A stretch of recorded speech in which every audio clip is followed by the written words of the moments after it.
in my state, people are sort of sick and tired of the federal government. They don't.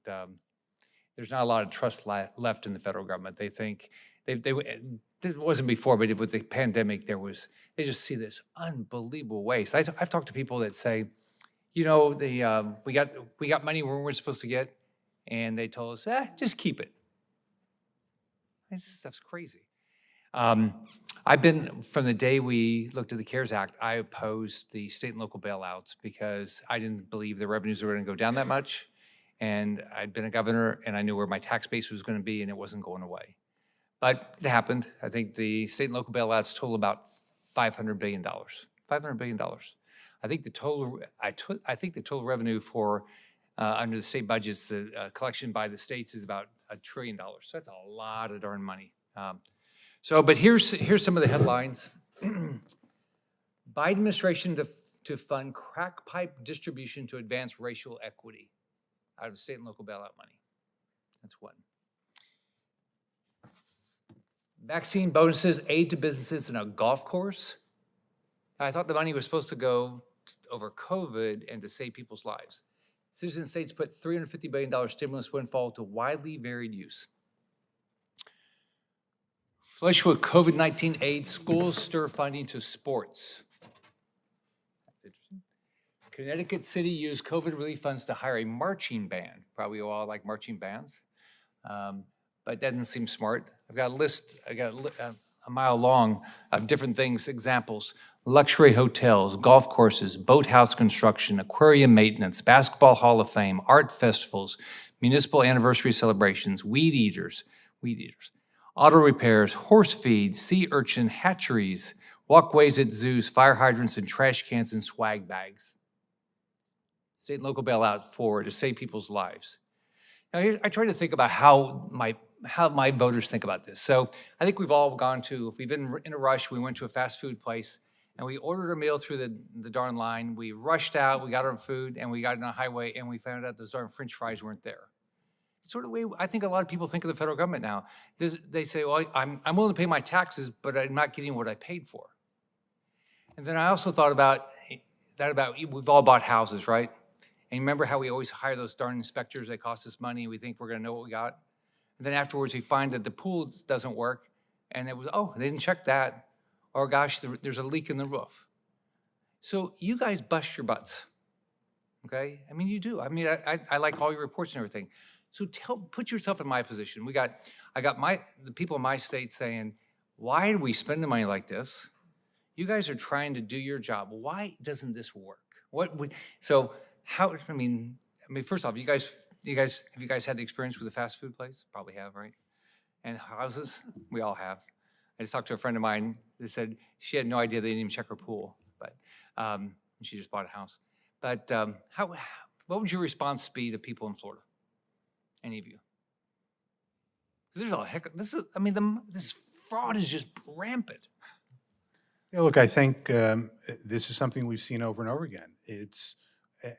Particularly the problem here was, as the legislation was put forward and the agencies implemented it, the legislation didn't require, for example, certain checks and controls. The legislation could have been tightened up to do that. And then the agencies' view was, going back to the chair's question, all about speed. It was, we just need to get the money out. The country is shut down. This is particularly in March and April 2020. We just need to get the money out. You IGs, you law enforcement folks, go figure it out later where the fraudsters are. We're just going to get the money out.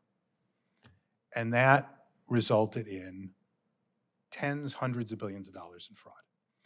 And so two overlaying concepts, I will say, is I think Congress, as it legislates, needs to think about, with a program like the Coronavirus Relief Fund, CRF, the first $150 billion, which was in the CARES Act for state and local entities, and then the State and Local Fiscal Recovery Fund, which was the $350 billion in the ARP bill.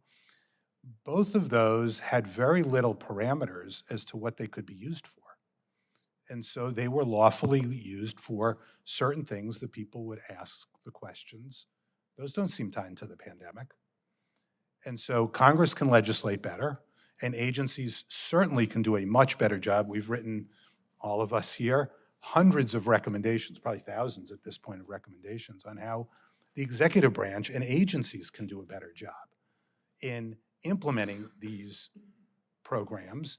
And the problem, I've talked about this over and over again, the problem with sending this money out is the hundreds of billions of dollars that didn't go to the small businesses, that didn't go to the unemployed from the UI programs, that didn't go to various folks that state and locals perhaps we think should have funded.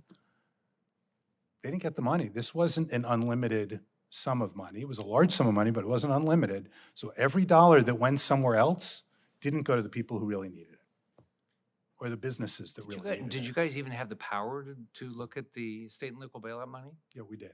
You did? And we have. And so we've worked with the Treasury Inspector General. They've relied, actually, we created, for example, with our analytics platform, a risk scoring model, taking 27 variables and helping them have that information so they could assess the risk in both the CRF and the SLFRF program, the two state and local programs. And they've identified in the latest numbers, $2.24 billion in question costs from their work and relying in part on our data. Go ahead. Thank you. So we know that requirements for strategic fraud risk management have been in place since 2016 for the agencies. And we also know that the lag in implementing those requirements in normal operations led to some of the large gaps in what we saw in the pandemic. And we wanted to get behind that, right? What is going on? Why are these lags continuing? So in a recent survey that we did of the 24 CFO Act agencies, we asked them about the challenges and what might incentivize you to take these actions that we want. So behavioral economics, we think, is the way to go. Try to figure out what's going on, what's preventing them, what are the barriers, and what can nudge them in the direction that we want. Now, the challenges are not going to be super surprising. It's access to data and resources and analytic capabilities and tools and techniques, which we think that a centralized, government entity like Treasury's Office of Payment Integrity can address some of those issues. On the incentive side, there are a number of things that the CFO Act agencies mentioned, like congressionally directed funding for payment integrity, ability to demonstrate return on investment from fraud risk management activities, a couple of other things. And one of the things that we're going to be doing in the new year in GAO is delving into some of these incentives and these barriers to taking a strategic approach to fraud risk management.